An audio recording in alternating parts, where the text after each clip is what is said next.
Hello dear students, once again welcome back to our channel Gyan lab.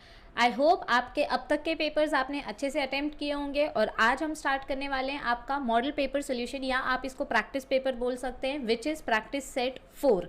Practice set 5 हम already कर चुके हैं, इसका प्लेलिस्ट आपके लिए अवेलेबल है। हम 3 से 4 पेपर्स और सॉल्व करेंगे ताकि आपको पता चले कि बायोलॉजी का 70 मार्क्स का पेपर कैसे आता है और उसको टैकल कैसे करना है, सॉल्व कैसे करना है। पहले जनरल इंस्ट्रक्शंस देख लेते हैं 2 मिनट में। आपका जो पेपर होगा वो 4 सेक्शंस में डिवाइडेड होगा, section A, section B, section C and section D. सबसे पहली बात, फर्स्ट कम फर्स्ट, आपको फर्स्ट थिंग्स फर्स्ट, आपको सबसे इंपॉर्टेंट चीज़ जो याद रखनी है कि हर एक सेक्शन जब आप स्टार्ट करेंगे आपको न्यू पेज पे स्टार्ट करना है। क्वेश्चन, जैसे आप क्वेश्चन नंबर 15 के बाद क्वेश्चन नंबर 16 कर रहे हो तो वो आप कंटिन्यूएशन में लिख सकते हो, लेकिन सेक्शन ए खत्म होने के बाद जब आप सेक्शन बी स्टार्ट करेंगे तो आपको ये बी सेक्शन न्यू पेज पे स्टार्ट करना पड़ेगा। सो 4 सेक्शंस चारों अलग अलग न्यू पेजेस पे स्टार्ट होंगे। आई रिपीट, क्वेश्चन आप कंटिन्यू कर सकते हो, क्वेश्चन नंबर 15 के बाद क्वेश्चन नंबर 16 आप कर सकते हो। जैसे समझो यहाँ पे क्वेश्चन नंबर 15 से क्वेश्चन नंबर 26 तक के ऑप्शंस हैं। अब अगर आपको क्वेश्चन नंबर 27 स्टार्ट करना है तो क्वेश्चन नंबर 27 सेक्शन डी में आता है, तो सेक्शन बी के लिए आपको नया पेज स्टार्ट करना पड़ेगा। और अवॉइड करना कि आगे पीछे ना लिखो, पहले सेक्शन ए पूरा लिख लो, फिर सेक्शन बी लिखो, फिर सेक्शन सी लिखो और फिर सेक्शन डी लिखो। और अगर आपको ऐसा लगता है कि आपको सी के पहले डी अटेम्प्ट करना है तो आप डी पूरा पहले अटेम्प्ट करो, मतलब एक सेक्शन एक बार में कंप्लीट करो तो कंफ्यूजन कम होगा। एग्जामिनर को चेक करते टाइम पे उतने ही ज़्यादा आपको मार्क्स अच्छे मिलने के चांसेस बढ़ेंगे। ओके, सेक्शन ए में आपको 10 मल्टीपल चॉइस क्वेश्चन होंगे, ये कंपलसरी सेक्शन होता है। इसमें 10 एमसीक्यू होगा और 8 1 मार्क का क्वेश्चन होगा जो आपको कंपलसरी करना है, इसमें कोई ऑप्शन नहीं होता। सेक्शन बी में से आपके पास ऑप्शन आना स्टार्ट होते हैं। यहाँ पे आपको टोटल 1 मार्क के आंसर्स दिए, सॉरी 2 मार्क के क्वेश्चन दिए जाते हैं, 12 क्वेश्चन 2 मार्क्स के, लेकिन इसमें से आपको सिर्फ 8 क्वेश्चन अटेम्प्ट करने होते हैं। सेक्शन सी में भी आपको 12 क्वेश्चन दिए जाते हैं 3 मार्क्स के, लेकिन इसमें से भी 8 ही अटेम्प्ट करने हैं। और सेक्शन डी में 5 लॉन्ग क्वेश्चंस दिए जाते हैं, एक क्वेश्चन 4 मार्क का होता है और इसमें से आपको सिर्फ 3 अटेम्प्ट करना होता है। तो section B, C and D इसमें ऑप्शन होता है, सेक्शन ए इज कंपलसरी। अभी यहाँ पे आपको डायग्राम्स अगर आप करेक्ट बनाओगे तो फुल मार्क्स मिलेगा। आपको हर एक सेक्शन न्यू पेज पे स्टार्ट करना है। और एमसीक्यू लिखते वक्त सेकेंड चीज़ सबसे इंपॉर्टेंट, आपको ऑप्शन नंबर लिखना कंपलसरी है। समझो आपके किसी पर्टिकुलर क्वेश्चन का आंसर ऑप्शन है सी, तो आपने सिर्फ अगर आंसर लिखा और अगर आपने ऑप्शन नहीं लिखा तो आपको 0 मार्क्स मिलेगा। आपको ऑप्शन नंबर कंपलसरी लिखना है। आप आंसर लिखो या मत लिखो वो अलग बात है, आपके पास टाइम नहीं है आप आंसर मत लिखो, लेकिन ऑप्शन नंबर अगर आपने लिख दिया तो आपको पूरे मार्क्स मिलेंगे। और अगर आपको डाउट है कि इस एमसीक्यू का आंसर मुझे समझ में नहीं आ रहा है तो प्लीज़ उधर पे रंगोली मत बनाना, कट पुट मत करना। एक बार अगर आपने कोई ऑप्शन लिख के उसको कट करके वापस से दोबारा कोई ऑप्शन लिखा तो यहाँ पे आपके मार्क्स कट हो जाएंगे। I am being very clear to you all, okay. And evaluation of each MCQ would be done for the first attempt only, यानी पहले अटेम्प्ट में आपने जो आंसर लिखा रहेगा, जैसे आपने पहले सी सिलेक्ट किया था फिर डी लिखा, इधर उधर से पूछ के, ये स्मार्टनेस नहीं दिखाना है। पूछना है तो पहले ही पूछ लो, लेकिन कैंसलेशन मत करो, क्योंकि अगर आपने सी को लिखा, सी कट करके डी लिखा, तो अगर आपका डी वाला आंसर राइट है तो भी आपको मार्क्स नहीं मिलेंगे, क्योंकि आपने पहले सी लिखा था। तो फर्स्ट टाइम आप पहले बार में जो एमसीक्यू का आंसर लिखते हो आपको उसका ही मार्क्स मिलता है। अब बोर्ड्स को लेके इतने सारे इंस्ट्रक्शंस हैं और आपको तैयारी कैसे करनी है वो तो हम बता ही रहे हैं, लेकिन मुझे पता है कि आपके दिमाग में एंट्रेंस एग्जाम्स को लेकर भी बहुत सारा ब्लंडर मचा हुआ है। सो उसके लिए भी मेरे पास आपके लिए एक परफेक्ट सोल्यूशन है। आपके लिए एक बहुत ही अच्छी अपॉर्चुनिटी आई है। अगर आपको किसी भी क्वेश्चन में किसी भी कॉन्सेप्ट रिलेटेड कोई भी डाउट है, चाहे वो बोर्ड्स का हो या जेईई नीट का हो, तो आपके लिए एक ही वन स्टॉप सोल्यूशन है और वो है फिलो ऐप, जो कि 24/7 आपकी हेल्प करने के लिए रेडी है। आपको बस ये 3 स्टेप्स फॉलो करने होंगे। सबसे पहले आपको अपने फ़ोन में प्ले स्टोर पर जाकर डाउनलोड फिलो ऐप करना है। जब आप फिलो सर्च करेंगे तो जो सबसे पहला ऐप आएगा वो आपको इंस्टॉल करना है। देन आपको अपना मोबाइल नंबर यूज़ करके साइन अप करना है और साइन अप करते ही आप अपने कोई भी डाउट का या तो स्नैप लेकर भेज सकते हैं या तो आप क्वेश्चन को टेक्स्ट के फॉर्म में टाइप भी कर सकते हैं। And once you upload your question, आप 60 सेकेंड्स के अंदर लाइव एडुकेटर के साथ कनेक्ट कर पाएंगे, जो कि आपका क्वेश्चन लाइव सॉल्व करके देंगे। यानी इमेजिन करो कि आपके जितनी भी क्वेरीज हैं वो लाइव आपको सॉल्व करके दिखाई जा रही हैं। सो ऐसी अपॉर्चुनिटी और कहाँ मिलेगी।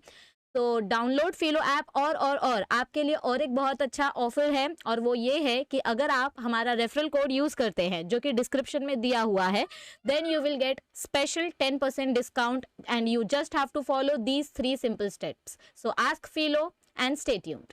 ओके चलो वापस आ जाते हैं अपने सेक्शन ए पे। सो सेक्शन ए हम स्टार्ट करते हैं। अब सेक्शन ए हमको एमसीक्यूज दिए गए, फटाफट देखो।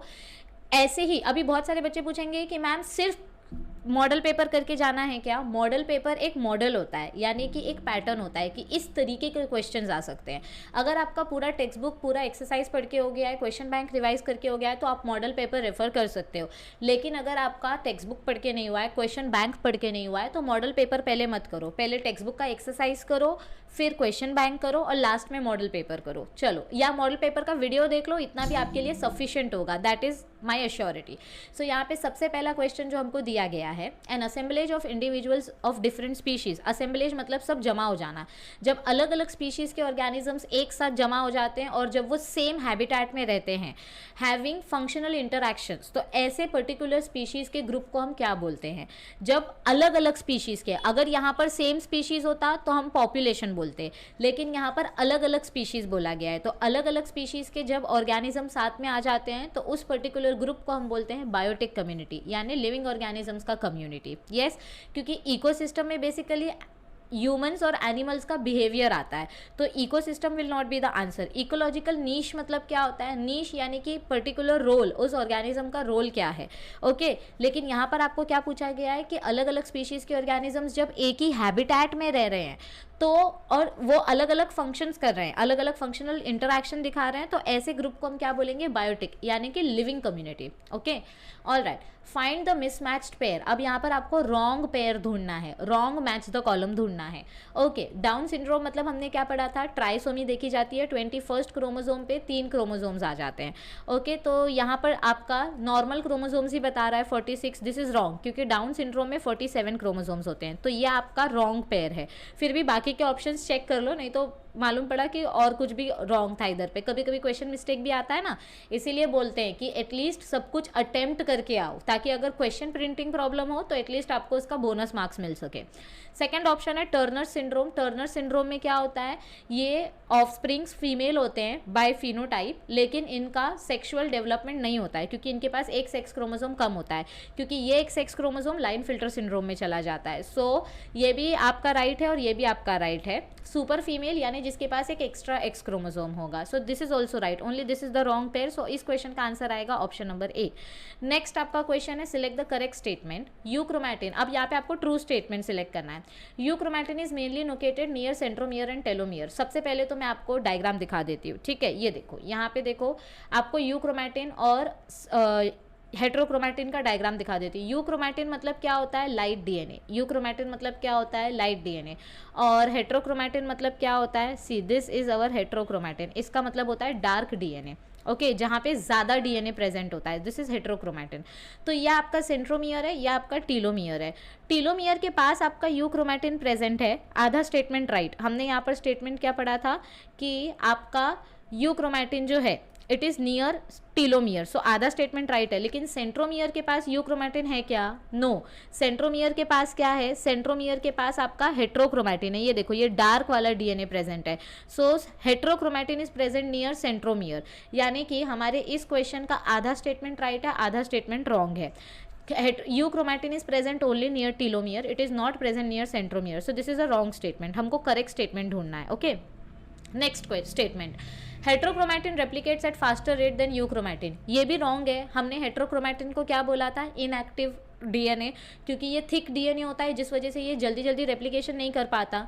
Then heterochromatin has 2 to 3 times more DNA. ये तो भाई सच बात है, हेट्रोक्रोमैटिन के पास ज़्यादा डीएनए प्रेजेंट होता है क्योंकि वो डार्क कलर का है। ये देखो, इसके पास इनएक्टिव डीएनए है लेकिन मोर अमाउंट ऑफ डीएनए है, it contains more amount of DNA. Okay, all right, so आपका थर्ड स्टेटमेंट करेक्ट है। फिर भी फोर्थ वाला चेक करो, heterochromatin is lightly stained. No, heterochromatin dark region होता है और यूक्रोमैटिन लाइट रीजन होता है, so this is also wrong, only option number C is the right answer. Next question, lemur and tarsier belongs to. अब देखो, 5th chapter का table जो मैंने आपको बोला था भाई कि बहुत इंपॉर्टेंट है पढ़ना, सो यहाँ पर मैंने आपको क्या बोला था कि एटलीस्ट कुछ पढ़ना, चाहे मत पढ़ना।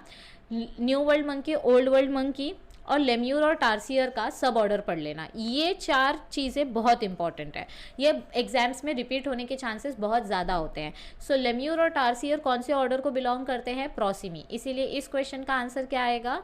प्रोसीमी। Okay, next, which is the bio assay test for auxin. Auxin को कैसे प्रूव किया गया था कि ऑक्सिन एक ग्रोथ प्रमोटिंग हार्मोन है? By Avena coleoptile curvature test. हमने एक पर्टिकुलर टाइप का ये लिया था ना, सीलियोप्टाइल लिया था, एवेना कर्वेचर टेस्ट, यानी कि अपना एवेना सीलियोप्टाइल कब कर्व होगा, कब बेंड होगा, ऑक्सिन हार्मोन डिस्ट्रीब्यूट होने की वजह से ये बेंड होता है, तो हमने ये एवेना कर्वेचर टेस्ट की मदद से प्रूव किया था। इसलिए इस क्वेश्चन का राइट आंसर क्या आएगा बच्चों? ऑप्शन नंबर ए।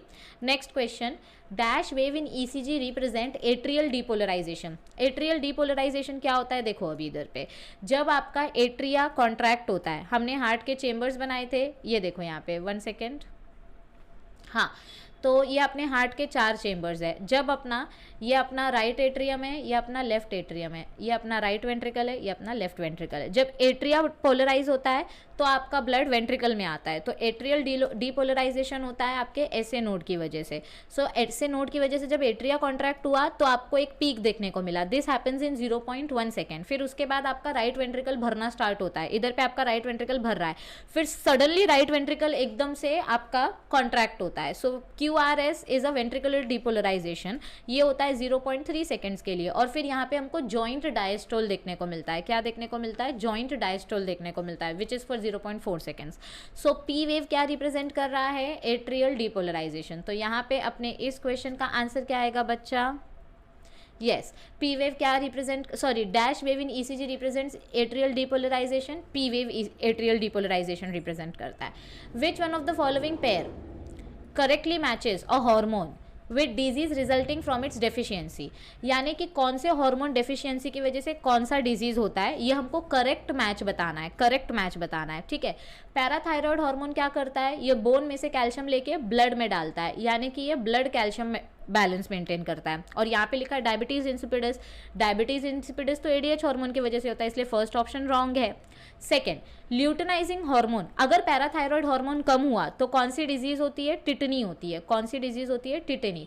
टिटनी का आंसर आपको यहाँ पे दिया गया है ना। सो फर्स्ट और फोर्थ ये तो पहले ही रॉन्ग हो गए। थायरोक्सिन हार्मोन कम होने की वजह से आपका मेटाबॉलिज्म रेट रिड्यूस हो जाता है। सो थायरोक्सिन का आंसर है BMR और पैराथायरॉयड का आंसर है टिटनी। सो ऑप्शन नंबर 1 और 4 पहले ही रॉन्ग हो गए। ल्यूटेनाइजिंग हार्मोन की वजह से ओव्यूलेशन होता है, ग्राफियन फॉलिकल में से अंडा बर्स्ट होकर बाहर आता है एंड आपका कॉर्पस ल्यूटियम बनता है LH हार्मोन के वजह से। डायबिटीज मेलिटस तो इंसुलिन के वजह से होता है, मतलब ये डायबिटीज मेलिटस कब होता है? जब आपका इंसुलिन कम प्रोड्यूस होता है। सो ये देखो, यह आपका रॉन्ग ऑप्शन है। और यहाँ पर देखो, जब आपका इंसुलिन कम प्रोड्यूस हो रहा है तो आपके ब्लड में ज़्यादा शुगर प्रेजेंट होगी। हाइपर मतलब मोर और ग्लाइसेमिया मतलब शुगर। सो इंसुलिन कम प्रोड्यूस होने की वजह से शुगर का लेवल बढ़ जाता है और जिसके वजह से डायबिटीज़ मेलिटस होता है। सो इस क्वेश्चन का राइट आंसर आएगा ऑप्शन नंबर सी, क्योंकि सिर्फ यही करेक्ट मैच है, बाकी सारे मैचेस रॉन्ग है। ओके, चलो नेक्स्ट क्वेश्चन। अब देखो यहाँ पर क्या बताया गया है, cytokinins induce the formation of. Cytokinin मतलब क्या होता है? साइटो मीन्स सेल, काइनिन मतलब डिवीजन। सो साइटोकाइनिन्स क्या करता है? ये सेल डिवीजन करता है। सेल डिवीजन कैसे करता है ये? मतलब ये क्या ग्रो करता है? शूट एपेक्स बढ़ाता है क्या? नहीं, ये तो GA3 हार्मोन का काम है। कॉर्क कैम्बियम, नो, हमने ये नहीं पढ़ा था, हमने इंटरफेसिकुलर कैम्बियम के बारे में पढ़ा था। सो साइटोकाइनिन हार्मोन क्या करता है? ये इंटरफेसिकुलर, देखो इंट्राफेसिकुलर मतलब क्या होता है? समझो ये आपका जाइलम है, ये आपका फ्लोएम है। तो जब जाइलम और फ्लोएम के अंदर अगर टिश्यू की ग्रोथ हो रही है, मतलब वास्कुलर बंडल के अंदर अगर टिश्यू की ग्रोथ हो रही है तो इसको इंट्रा बोलते हैं। और इंटरफेसिकुलर कैम्बियम में क्या होता है? बीच में आपका टिश्यू ग्रो होता है, तो इसको बोलते हैं interfascicular. So this is intra and this is inter. So option number D is the right answer. Theory में दिया था, मैंने आपको बोला था इस चैप्टर का थ्योरी रीड करना है। Okay, next, give the term use to express a community in its final stage of succession. 14th chapter का क्वेश्चन है, जब आपका कोई भी पर्टिकुलर ऑर्गेनिज्म अपने फाइनल स्टेज पे पहुंच जाता है तो उस पर्टिकुलर कम्युनिटी को हम क्या बोलते हैं? क्लाइमेक्स कम्युनिटी, है ना। So option number C is the right answer. And next, rupturing of follicles and discharge of ova. अगर आपका ग्राफियन फॉलिकल बर्स्ट हुआ और इसमें से ओवा रिलीज हुआ तो इस प्रोसेस को हम क्या बोलते हैं? ओव्यूलेशन। क्योंकि कैपेसिटेशन मतलब स्पर्म की स्पीड बढ़ाना, जेस्टेशन यानी कि प्रेगनेंसी करना, कॉप्यूलेशन यानी कि सेक्सुअल रिप्रोडक्शन करना, यानी कि मेल और फीमेल का गैमेट फ्यूज कराना। सो ऑप्शन नंबर कॉपुलेशन यानी कि sexual intercourse. Okay, so option number C is the right answer. तो देखो यहाँ पे आपको आपके सारे एमसीक्यू के आंसर्स मिल जाएंगे। Yes, you can match it. अब हम आते हैं वन सेंटेंसेस पे। चलो, आपका जो मेन एमसीक्यू का डाउट होता है वो मैंने आपको डिटेल में बता दिया। अब ये तो फटाफट देख लेंगे। Give full form of IVF and AI। यहाँ पे आपको ऑप्शंस नहीं है, सारे क्वेश्चन कंपलसरी अटेम्प्ट करने हैं। सो IVF का फुल फॉर्म है इन विट्रो फर्टिलाइजेशन, AI का फुल फॉर्म है आर्टिफिशियल इंसेमिनेशन। मैं आपको सोल्यूशन दिखाऊंगी, आप लास्ट में उसका स्क्रीनशॉट ले सकते हैं। What is the function of SSBP? SSBP क्या करता है, जब आपका DNA रेप्लिकेट करता है तो ये दोनों स्ट्रैंड्स वापस ना आ जाएं, इसीलिए यहाँ पे आपका SSBP प्रोटीन बाइंड हो जाता है ताकि ये दोनों सेपरेट DNA स्ट्रैंड्स को एक साथ आने से रोक सके। Single stranded binding proteins. Okay, ये दोनों स्ट्रैंड्स को दूर रखता है। ये देखो यहाँ पे दिया है आपको आंसर। सो IVF का फुल फॉर्म है इन विट्रो फर्टिलाइजेशन, AI का फुल फॉर्म है आर्टिफिशियल इंसेमिनेशन। आपके DNA रेप्लिकेशन के टाइम पे SSBP प्रोटीन क्या करते हैं, ये सेपरेटेड स्ट्रैंड्स को एक दूसरे से दूर रखने में हेल्प करते हैं। Next question, in which bioassay test technique chlorophyll retention test is used? कौन से बायो एसिड टेस्ट में हम क्लोरोफिल के ऊपर चेक करते हैं? साइटोकाइनिन, सेल डिवीजन वाले टेस्ट में। यस एवरीबडी, ओके, क्योंकि साइटोकाइनिन में ही आपको क्लोरोफिल की इंपॉर्टेंस समझ में आती है। What is the cause of abnormal elongation of long bones of arms and legs end of lower jaw? तो अचानक से अगर आपके बोन्स लंबे होने लग जाए, आपका मुंह लंबा होने लग जाए, सब कुछ बड़ा हो रहा है, तो ये किसके वजह से हो रहा है? एक्सेस ग्रोथ हार्मोन के वजह से, जिसको हम बोलते हैं एक्रोमेगाली, जो अडल्ट्स में देखने को मिलता है। सो हाइपर मतलब more secretion of growth hormones which is acromegaly. Next question, give names of hybrid varieties of millets developed in India. अब बेसिकली ये आपके डिलीटेड पार्ट में से क्वेश्चन है, तो आपको ये करने की जरूरत नहीं, फिर भी इसका सोल्यूशन मैं आपको बता देती हूँ। मिलेट्स यानी कि जो नाचनी होती है अपनी, सो अलग अलग टाइप के नाचनी हमको कौन से देखने को मिलते हैं? निफड़, CO12 एंड गंगा 3।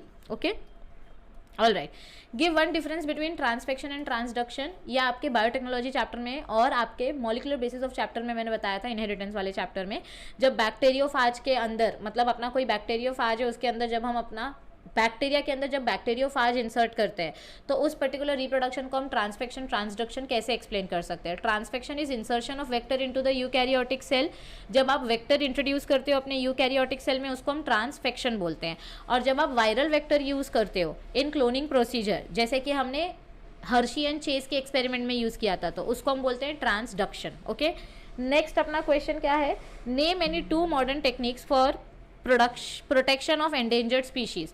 आपको एंडेंजर्ड स्पीशीज़ बचानी है, मतलब जो स्पीशीज़ खतरे में, आपको वो स्पीशीज़ प्रोटेक्ट करनी है। तो आप कैसे प्रोटेक्ट कर सकते हो उनको? With the help of tissue culture.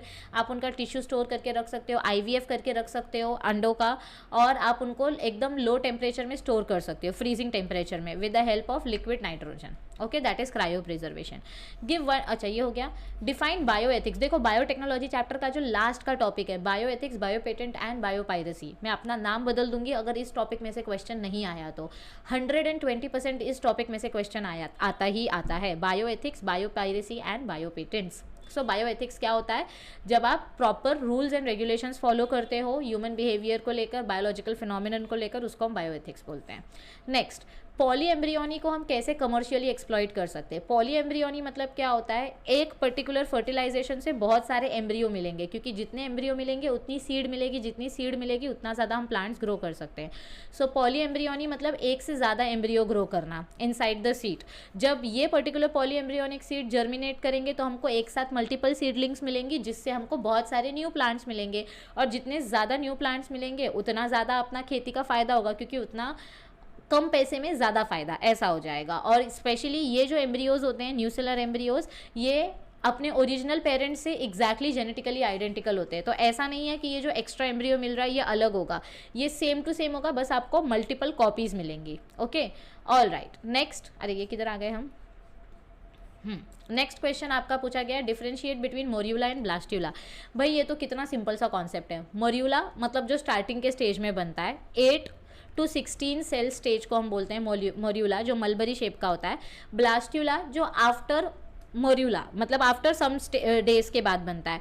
It forms within 4 to 6 days after fertilisation. ये 6 to 7 days के बाद बनता है। मोर्यूला में 16 सेल्स होते हैं, ब्लास्ट्यूला में 32 to 64 सेल्स होते हैं। मोर्यूला एक सॉलिड बॉल के जैसा होता है। ब्लास्टुला कैसा होता है, यहाँ पे आपके सारे सेल्स ऊपर ऊपर जमा हो जाते हैं और नीचे यहाँ पे खाली कैविटी बचती है जिसको हम ब्लास्टोसील कैविटी बोलते हैं। यस, मोर्यूला आपका क्लीवेज प्रोसेस खत्म होने के बाद बनता है, ब्लास्टुला ब्लास्टुलेशन के बाद बनता है। Next, differentiate between homozygous and heterozygous. Homo means same, hetero means different. Third chapter का क्वेश्चन है ये आपका। सो जिन इंडिविजुअल्स के पास सेम जीन पेयर्स होते हैं उनको हम बोलते हैं होमोजाइगस, जिसमें एक ही टाइप का गैमेट बनता है क्योंकि दोनों या तो कैपिटल होगा या तो स्मॉल होगा। ओके, और जिन इंडिविजुअल्स के पास अलग अलग जीन पेयर्स होते हैं उनको हम बोलते हैं हेट्रोजाइगस। तो इनमें दो टाइप के गैमेट्स बनते हैं, जैसे एक अगर ये ऐसा जीनोटाइप है तो एक कैपिटल टी का गैमेट बनेगा, एक स्मॉल टी का गैमेट बनेगा। होमोजाइगस को हम प्योर ब्रीड बोलते हैं, हेट्रोजाइगस को हम हाइब्रिड भी बोलते हैं। येस, इनहेरिटेंस एंड वेरिएशन वाले चैप्टर में हमने ये बहुत डिटेल में पढ़ा था। Next question, give reason Australopithecus. ये आपका डिलीटेड पार्ट का क्वेश्चन है, please don't do it. Okay, next, what are the 4 different regions of the root, what is the function of each. देखो हमने 6th चैप्टर में पढ़ा था ना, रूट्स के 4 रीजन होते हैं। मैंने आपको बोला था वो डायग्राम बहुत अच्छे से प्रिपेयर करना है। Maturation zone, absorption zone, zone of elongation and meristematic region. Maturation zone cell क्या करेगा, it shows cells that mature leading to growth. Then zone of absorption, ये आपका समझो रूट जोन है, ठीक है। सो यहाँ पे आपका जोन ऑफ एब्जॉर्प्शन प्रेजेंट रहता है। ओके, ये आपका मैचुरेशन जोन है, ये आपका जोन ऑफ एब्जॉर्प्शन है क्योंकि यहाँ रूट हेयर प्रेजेंट है। सो एपिडर्मल सेल्स रूट हेयर बनाते हैं जहाँ वाटर एब्जॉर्ब होता है। फिर इसके ऊपर का रीजन आपका जोन ऑफ इलोंगेशन होता है। ओके, एंड उसके ऊपर आपका मेरिस्टमैटिक रीजन प्रेजेंट होता है। सो आई होप आपको समझ में आ गया होगा। जोन ऑफ इलोंगेशन में आपके रूट की हाइट बढ़ती है और मेरिस्टमैटिक रीजन मतलब कंटिन्यूस डिवाइडिंग सेल्स, क्योंकि जितने ज़्यादा सेल्स डिवाइड होंगे उतना ज़्यादा प्लांट का हाइट बढ़ेगा। Next question, enlist 4 properties of water. Water की 4 property, specific heat, high heat of vaporisation, high heat of fusion, high surface tension. पूरा पैराग्राफ, एक छोटा सा पैराग्राफ है टेक्स्ट बुक में। इसकी अच्छी अधेसिव एंड कोहेसिव फोर्सेज होते हैं। प्लीज़ इस चैप्टर का 1 शॉट देखो अगर नहीं देखा है तो। वाटर की अलग अलग प्रॉपर्टीज़ क्या है, it shows weak hydrogen bonding between the water molecules. Okay, अभी आपके लिए सुपर रिवीजन भी आने वाला है 14 मार्च से, जिस दिन आपका मैथ्स का पेपर खत्म हो जाएगा। शाम को 6 PM से हम super super super revision start करेंगे 3 दिन, यानी कि 14, 15, 16, 14th, 15th एंड 16th मार्च। इन तीनों दिन में हम 5 चैप्टर्स डिवाइड करेंगे और आपका super super super super mega marathon revision हम स्टार्ट करेंगे। एक दिन में 5 चैप्टर्स, जिसका टाइम टेबल आपको कम्युनिटी सेक्शन में मिल जाएगा एंड टेलीग्राम ग्रुप पे। ओके, अब आपको यहाँ पर इथिलीन हार्मोन के 4 फिजियोलॉजिकल इफेक्ट्स पूछे गए। इथिलीन हार्मोन ग्रोथ प्रमोटर का भी काम करता है, ग्रोथ इनहिबिटर का भी काम करता है, क्योंकि ये जल्दी जल्दी फ्रूट्स को पका देता है। ये लेटरल रूट्स को ग्रोथ करने में हेल्प करता है, यानी कि एपिकल डोमिनेंस को, हाँ ये एपिकल डोमिनेंस भी आपका क्या करता है, एनहांस करता है। Then dormancy of buds and seeds is broken by its application. यहाँ पे आपको क्या देखने को मिलता है, अच्छा एपिकल डोमिनेंस वाला पार्ट एक बार टेक्स्ट बुक के पैराग्राफ से कंफर्म करो। ओके, यहाँ पे बर्ड डोरमेंसी कर दी जाती है। मैंने आपको बोला ना, ये आपका प्रमोटिंग हार्मोन भी है और इनहिबिटिंग हार्मोन भी है। तो यहाँ पे पहले हम डोरमेंसी ब्रेक करते हैं और फिर उसके बाद हम इनहिबिशन वाला काम करते हैं, यानी कि फटाफट हम लीव्स वगैरह को नीचे गिरा देंगे, एब्सिशन कर देंगे, फ्लावर्स वगैरह को नीचे गिरा देंगे और फ्रूट्स भी पक के फटाक से नीचे गिर जाएंगे। So growth promoting as well as growth inhibiting. Okay, next, हाँ मैच द कॉलम करना है, मेरा फेवरेट पार्ट। लैरिंग्स मतलब क्या होता है, अपना voice box. Okay, this is our sound box. Trachea मतलब क्या होता है, अपना विंड पाइप जहाँ से आप रेस्पिरेशन करते हो। Then larynx is sound box, trachea is windpipe, alveoli is our air sac, यानी कि अपने लंग्स के अंदर जाके ये जो अंगूर जैसा स्ट्रक्चर बन जाता है इसको हम बोलते हैं एल्वियोलाई। एंड एपिग्लोटिस जो अपने फूड पाइप और ये अपना विंड पाइप है, ये अपना फूड पाइप है, इन दोनों के बीच में जो ढक्कन प्रेजेंट होता है, लिड ऑफ द लैरिक्स, इसको बोलते हैं एपिग्लोटिस। देख लो, अगर भरोसा नहीं है तो आंसर चेक कर सकते हो आप। यस एवरीबडी, CDBA, इधर पे भी CDBA। Yes, okay, next question, give any 4 functions of spinal cord. भैया हमको सीधा बैठने में हेल्प करता है स्पाइनल कॉर्ड। और स्पाइनल कॉर्ड क्या करता है, ये सेंसरी और मोटर इम्पल्सेस को ट्रैवल कराता है। ये आपके बॉडी के मैसेज को ब्रेन तक और ब्रेन के मैसेज को बॉडी तक लेकर आ जाता है। Spinal reflexes are controlled by the spinal cord. कई बार समझो, अगर मैं आपको यहाँ से बॉटल फेंक के मार रही हूँ तो आपके बॉडी के एक्शन को कंट्रोल कौन करेगा, spinal cord. The spinal cord reduces the load, यानी रिफ्लेक्स एक्शन कंट्रोल करने में हेल्प करता है। And it also helps in reduction the load on the brain. अब हर चीज़ ब्रेन करेगा तो फिर ब्रेन के ऊपर बहुत ज़्यादा स्ट्रेस आ जाएगा, इसीलिए ब्रेन का थोड़ा सा काम स्पाइनल कॉर्ड संभाल लेता है। Right what are the main causes of cancer, cancer किस वजह से होता है, केमिकल्स के वजह से होता है, रेडिएशन की वजह से होता है, स्किन कैंसर वगैरह, देन वायरसेस की वजह से होता है, एंड अगर हमारी बॉडी के कैंसर जीन्स एक्टिवेट हो गए तो ऑन्कोजीन्स की वजह से होगा। Describe any ill effects of alcohol on the body, भाई अल्कोहल का क्या इफेक्ट है, अगर इफेक्ट नहीं होता तो सब लोग अल्कोहल पीते है ना। अल्कोहल हमारी बॉडी के लिवर को ख़राब करता है, टॉक्सिसिटी करता है, जिसकी वजह से लिवर पूरी तरीके से डैमेज हो जाता है, क्योंकि लिवर हमारी बॉडी का डिटॉक्सीफाइंग ऑर्गन है, और ये साथ ही साथ हमारे बॉडी में एक स्टिमुलेंट के जैसे काम करता है, यानी कि बहुत ज़्यादा अगर हाई डोज हो गया तो ये हमारे सेंट्रल नर्वस सिस्टम को डैमेज कर सकता है, जिसकी वजह से सीधा अपना खोपड़ी सटक सकता है। येस, अल्कोहल अपने इंटेस्टिनल ट्रैक को भी इन्फ्लेम कर देता है, सुझा देता है, जिसकी वजह से अपना डाइजेस्टिव सिस्टम खराब हो जाता है, और एक्सेसिव डोज की वजह से हमको वॉमिटिंग भी हो सकती है, जिसकी वजह से अपना विंड पाइप भी बर्न हो सकता है। Right short note on bio control agents. Bio control agent मतलब क्या होता है, जब आप एक लिविंग ऑर्गेनिज्म को यूज़ कर रहे हो दूसरा लिविंग ऑर्गेनिज्म मारने के लिए, जैसे आप बैक्टीरिया की मदद से फंगस को किल कर रहे हो, फंगस की मदद से इंसेक्ट को किल कर रहे हो। सो ये जो हमारे बायो कंट्रोल एजेंट्स होते हैं, जैसे बैक्टीरिया, फंगस, वायरस, प्रोटोजोआ, ये हम यूज़ करते हैं इंसेक्ट और पेस्ट को मारने के लिए। एक एग्जांपल आपको दिया गया है यहाँ पे बैसिलस thuringiensis का, जैसे कि बैसिलस thuringiensis के स्पोर्स कैटरपिलर के पेट में जाकर टॉक्सिन रिलीज करते हैं, जिसकी वजह से कैटरपिलर मर जाता है। फिर फंगस का एक एग्जाम्पल है, प्रोटोजोआ, वायरसेस का एक एग्जाम्पल है। आपके टेक्स्ट बुक में एक टेबल दिया था बायो कंट्रोल एजेंट्स का, बायोटेक्नोलॉजी वाले चैप्टर में, वो चैप्टर आपको पढ़ना है। ओके, बायोटेक्नोलॉजी वाले में नहीं था, आई थिंक ये 11th वाले चैप्टर में था, एनहांसमेंट ऑफ फूड प्रोडक्शन में, एक बार चेक कर लेना। ओके, या तो 11th या तो 12th में। नेक्स्ट अभी चालू होता है अपना section C. So are you ready for section C? Let's continue. अब सेक्शन सी याद रखो, न्यू पेज पे स्टार्ट करना है। अब क्या दिया गया है इस सेक्शन सी में, you have to attempt only 8 question, और एक क्वेश्चन आपका 3 मार्क्स का होगा। So let's see. Okay, at least 6 to 8 points आपको लिखने हैं 3 मार्क्स के लिए। पहला क्वेश्चन है sketch and label diagram to show development of male gametophyte. ये तो मेरा फेवरेट क्वेश्चन है, आपको कितनी बार हम एक्सप्लेन कर चुके हैं कि आपका जो पोलन ग्रेन होता है, पोलन ग्रेन के अंदर पहले आपका होता है माइटोसिस 1। क्या होता है यहाँ पे? माइटोसिस 1। माइटोसिस 1 की वजह से जो आपका सेल है वो न्यूक्लियर डिवीजन दिखाता है। यहाँ पे सिर्फ न्यूक्लियर डिवीजन हो रहा है, साइटोप्लाज्म डिवीजन नहीं हो रहा है, जिसकी वजह से आपको यहाँ पे देखने को मिलता है ट्यूब न्यूक्लियस, और ये आपका बन जाता है जनरेटिव सेल।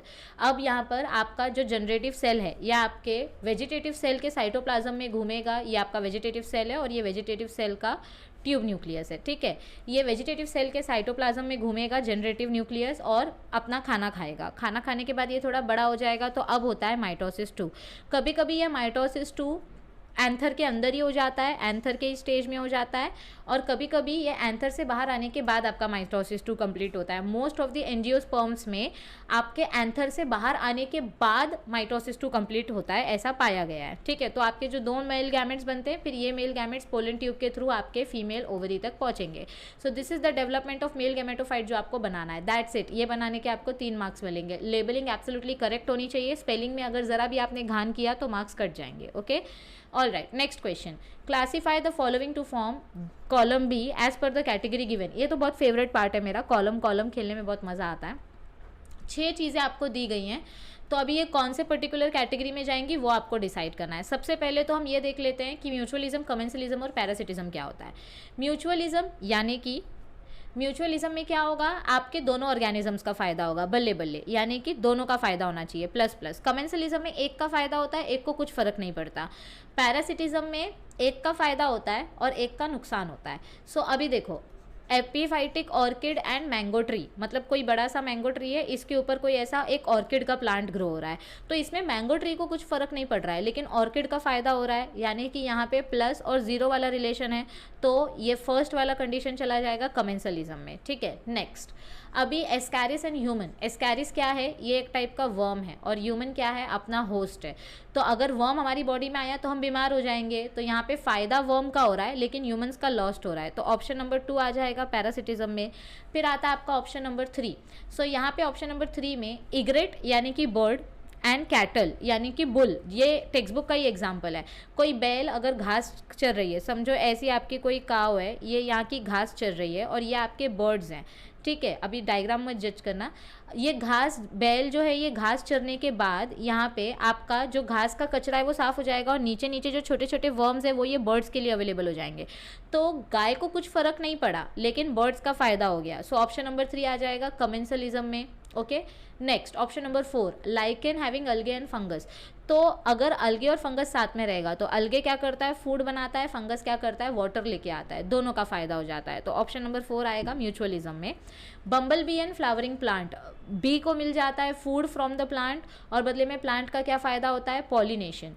तो यहाँ पे दोनों का फ़ायदा हो रहा है, ठीक है, फूड और पॉलिनेशन। सो ऑप्शन नंबर 5 भी आएगा म्यूचुअलिज्म में। और लास्ट में प्लाज्मोडियम एंड मैन। प्लाज्मोडियम एक आपका वाइवैक्स या आपका मलेरियल पैरासाइट है। तो मलेरियल पैरासाइट जब ह्यूमंस में जाता है तो ह्यूमंस का नुकसान हो जाता है और प्लाज्मोडियम का फ़ायदा हो जाता है, प्लस माइनस वाला सिचुएशन। सो ऑप्शन नंबर 6 जाएगा पैरासिटिज्म में। सो इस तरीके से आपका आंसर आएगा 4, 5, 1, 3, 2, 6। ये देखो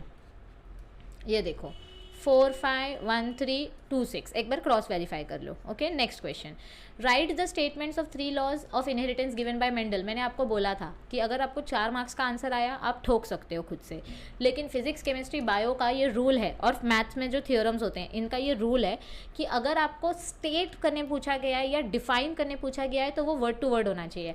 अगर एक्सप्लेन करने पूछा गया है या गिव ब्रीफ डिस्क्रिप्शन पूछा गया है तो खुद के वर्ड में एक्सप्लेन कर सकते हो। स्टेटमेंट और डेफिनेशन वर्ड टू वर्ड होना चाहिए, एक्सप्लेनेशन खुद के वर्ड्स में कर सकते हैं। सो 3 लॉज आपको स्टेट करने हैं, law of dominance, law of segregation and law of independent assortment. Next question आता है, what are different prezygotic isolating mechanism. इसके लिए तो मैंने आपके लिए पीपीटी रेडी रखी है। यस, तो ये देखो, ये अपने डिफरेंट प्री जाइगोटिक मैकेनिज्म्स हैं। तो हमने सबसे पहला मैकेनिज्म देखा था, कौन सा देखा था, एक मिनट, प्री जाइगोटिक यानी जाइगोट बनने से पहले। पहला हो जाता है हैबिटेट, यानी कि दोनों स्पीशीज सेम है लेकिन दोनों का हैबिटेट अलग है, इसलिए ये रिप्रोडक्शन नहीं कर सकते। फिर दूसरा आ जाता है सीजनल या टेम्पोरल आइसोलेशन, यानी कि अलग अलग सीजन में मेच्योर होंगे तो रिप्रोडक्शन करके कोई फ़ायदा नहीं होगा ही नहीं ना, रिप्रोडक्शन सीजन में मेच्योर ही नहीं हुए हैं। फिर तीसरा आता है एथोलॉजिकल, यानी कि मेटिंग बिहेवियर या अलग होता है, जैसे कि बिहेवियर अच्छा नहीं लगता जिसको हम बिहेवियरल आइसोलेशन भी बोल सकते हैं। एंड देन नेक्स्ट आता है मैकेनिकल आइसोलेशन की स्पीशीज सेम है, एरिया भी सेम है लेकिन रिप्रोडक्टिव ऑर्गन अलग है, तो आप ऐसे में कुछ नहीं कर सकते।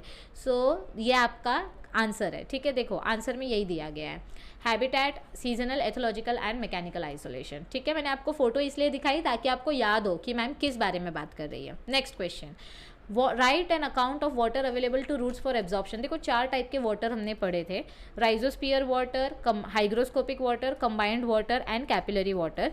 जिसमें से आपका जो राइजोस्फीयर वाटर है या आप ग्रेविटेशनल वाटर भी बोल सकते हो इसको। राइजोस्फीयर वाटर तो अपने रूट के आजू बाजू में रहता है। Okay, water present here is absorbed by plants, तो ये प्लांट्स एब्जॉर्ब कर लेता है इस पानी को। लेकिन रूट के लिए कौन सा पानी अवेलेबल होता है, तो एक आपका rhizosphere water is available for absorption. Okay, लेकिन ये ज़्यादा अवेलेबल नहीं होता है क्योंकि ग्रेविटी की वजह से तो मैक्सिमम पानी नीचे चला जाता है, तो gravitational water is not available. Hygroscopic water क्या करता है, ये आपके सॉइल पार्टिकल से चिपक जाता है और कंबाइंड वाटर केमिकल के साथ बाइंड हो जाता है। So this is also not available to water, not available to plants. Only capillary water जो आपके सॉइल पार्टिकल्स के बीच में प्रेजेंट रहता है ऐसे यहाँ पे, और आपके rhizosphere water, only these 2 types of water are available for absorption for the plants. Okay, next, complete the following table. NAA, naphthalene acetic acid, ये कौन से टाइप का हार्मोन है, ये ऑक्सिन का सिंथेटिक हार्मोन है। इसका इफेक्ट क्या है, फ्लावरिंग इंड्यूस्ड, यानी कि ये कुछ प्लांट्स में फ्लावरिंग जल्दी करवाता है, जैसे पाइनएप्पल एंड लीची वाले फ्रूट्स हो गए। ओके, पाइनएप्पल एंड लीची। देन गिबरलिक एसिड, ये गिबरलिन है, इसका काम क्या होता है, एक तो ये शूट इलोंगेशन करता है और साथ ही साथ ये पार्थेनोकार्पी इंड्यूस करता है। क्या करता है, पार्थेनोकार्पी इंड्यूस करता है, ठीक है। अगर यहाँ पे ग्रेप्स का एग्जाम्पल होता तो हम शूट इलोंगेशन लिखते, लेकिन यहाँ पे एप्पल का एग्जाम्पल दिया है, आप इस तरीके से याद रख सकते हो। एप्पल दिया है तो आप पार्थेनोकार्पी लिखोगे। अगर यहाँ पे कुछ भी नहीं दिया होता, यहाँ शूट इलोंगेशन लिखा होता है क्योंकि गिबरलिक एसिड तो हाइट बढ़ाता है ना। अगर शूट इलोंगेशन दिया होता तो आप इधर पे ग्रेप्स का एग्जाम्पल लिखते। दोनों टाइप का एग्जाम्पल्स आपको पता होना चाहिए। काइनेटीन यानी कि आपका साइटोकाइनिन है, काइनिन। ओके, सेल डिवीजन, ये आपका कैलस प्रोलिफरेशन करता है। कौन से पर्टिकुलर प्लांट में एक्सपेरिमेंट किया गया था, ये टोबैको के प्लांट में। एब्सिसिक एसिड स्ट्रेस हार्मोन है, बर्ड्स को डोरमेंट बना देता है। और डोरमेंट हार्मोन सबसे पहले कौन से प्लांट के बर्ड्स में पाया गया था, एसर प्लांट के बर्ड्स में। ये देखो, ये है आपका आंसर, ठीक है। Okay, next question. अब यहाँ पे आपको क्या बोला गया है, sketch and label conducting system of heart, define pacemaker. तो यहाँ पे आपको conducting system of heart draw करना है। देखो मैंने आपको बहुत बार बोला है एग्जाम में एक्सटर्नल या इंटरनल स्ट्रक्चर नहीं आता है, एग्जाम में कंडक्टिंग सिस्टम ऑफ हार्ट पूछा जाता है। सो आपको कंडक्टिंग सिस्टम का डायग्राम बनाना है और पेस मेकर को डिफाइन करना है। आपके ऐसे नोड को ही हम पेस मेकर बोलते हैं, ठीक है। So this is your right atrium, जहाँ पे आपका ऐसे नोड डीपोलराइज होता है, जिसकी वजह से आपके बाइकस्पिड वॉल्स खुलते हैं, बाइकस्पिड ट्राइकस्पिड वॉल्स खुलते हैं, जिसकी वजह से पूरा ब्लड एट्रियम से वेंट्रिकल्स में आता है, फिर वेंट्रिकल से ये जाता है आपके लेफ्ट एट्रियम में, और फिर लेफ्ट एट्रियम से जाता है, मतलब यहाँ से आपका आयोर्टा, ये देखो ये सॉरी राइट एट्रियम से राइट वेंट्रिकल में आएगा, राइट वेंट्रिकल से ये लंग्स में जाएगा, फिर लंग्स से ये लेफ्ट एट्रियम में आएगा। सो दिस इज पल्मोनरी सर्कुलेशन। और फिर लेफ्ट एट्रियम से लेफ्ट वेंट्रिकल में जाएगा, और लेफ्ट वेंट्रिकल से ये जाएगा आयोर्टा में, और फिर आयोर्टा से ये जाएगा बॉडी के पास। So this is our systemic circulation, okay.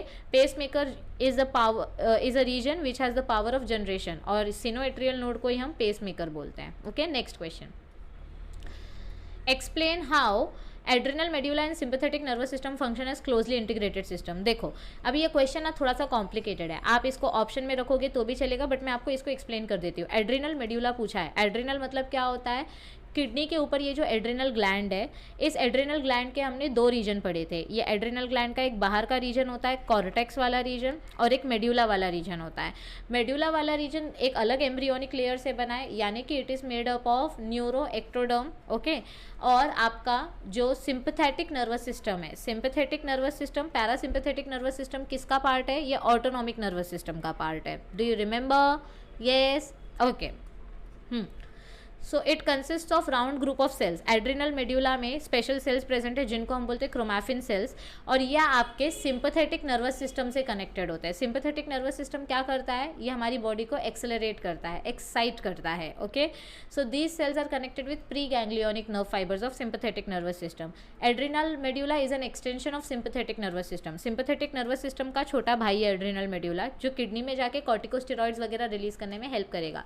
थोड़ा सा कंफ्यूजिंग क्वेश्चन है, ऑप्शन में छोड़ दो। ऐसा तो नहीं है कि हम 100% सारी चीज़ें करके जाते तो भी मैं बोल रही हूँ ये ऑप्शन में छोड़ दो, ओके।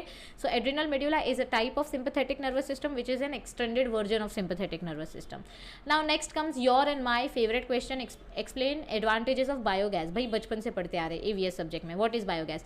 सस्ता होता है, चीप होता है, टिकाऊ होता है, रिन्यूएबल सोर्स ऑफ एनर्जी होता है, बार बार बना सकते हैं, इजीली जनरेट कर सकते हैं, इजीली स्टोर, इजीली ट्रांसपोर्ट, धुआं नहीं छोड़ता है, ब्लू फ्लेम के साथ बर्न होता है, और ये सैनिटेशन यानी कि गंदगी वगैरह रिसाइकल करने में बहुत हेल्प करता है। बायोगैस इको फ्रेंडली गैस है, पॉल्यूशन नहीं होता है, जिसकी वजह से एनवायरनमेंट में बैलेंस रहता है। बचा हुआ कचरा हम हमेशा फर्टिलाइजर के जैसे यूज़ कर सकते हैं, जो बायोगैस में यूज़ नहीं हुआ है, एंड इसको हम डोमेस्टिक और इंडस्ट्रियल लेवल में यूज़ कर सकते हैं। Very beautiful question. एक एडवांटेजेस ऑफ बायोगैस के ऊपर आता है, और एक आपका पेटेंट और बायोपायरेसी को लेकर क्वेश्चन आएगा, okay. What are the 3 types of endosperm? ये हमने पढ़ा है। What are the different types of endosperm? एक minute, let me connect charger.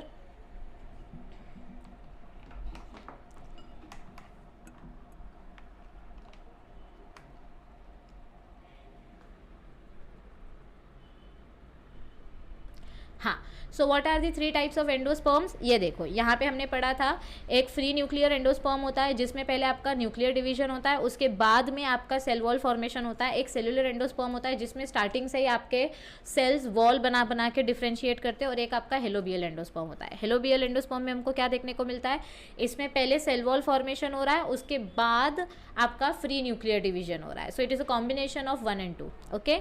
All right, चलो वापस से जाते हैं। Yes, so different types of endosperms, nuclear, cellular and helobial endosperm. तो यहाँ पर आपको एग्जाम्पल जरूर देना है, एग्जाम्पल इज कंपलसरी। जैसे कि न्यूक्लियर एंडोस्पर्म का एग्जाम्पल है कोकोनट, सेल्युलर एंडोस्पर्म का एग्जाम्पल धतूरा याद रख सकते हो या पेट्यूनिया, एंड हेलोबियल एंडोस्पर्म का एग्जाम्पल आप याद रख सकते हो asphodelus, yes sorry asphodelus, okay. Next, what distinguish between primary succession and secondary succession. मैंने आपको 14th चैप्टर पढ़ाते टाइम बोला था कि ये क्वेश्चन आएगा ही आएगा 3 मार्क्स के लिए। सो प्राइमरी सक्सेशन जहाँ पे कोई भी ऑर्गेनिज्म नहीं रहता है, जो एकदम बंजर चीज़ होती है, उस वहाँ पे अगर कोई ऑर्गेनिज्म ग्रो होना स्टार्ट होता है तो उसको प्राइमरी सक्सेशन बोलते हैं। सेकेंडरी सक्सेशन में आपके ऑर्गेनिजम्स कैसे, हमको ग्रोथ यहाँ पर देखने को मिलती है, पहले यहाँ पे ऑर्गेनिजम्स एग्जिस्ट करते थे लेकिन फिर गायब हो गए और फिर बनना स्टार्ट हुए, सो सेकेंड टाइम ग्रोथ हो रही है, so that is secondary succession. Primary succession usually कहाँ देखने को मिलता है? पत्थर पे, नए पॉन्ड पे, या कहीं पे लावा निकला है वहाँ पे। सेकेंडरी सक्सेशन कहाँ पे देखने को मिलता है? जहाँ जंगल में आग वगैरह लग गई थी, खेत वगैरह बर्बाद हो गए थे, या फ्लड आ गया था उस लैंड पे।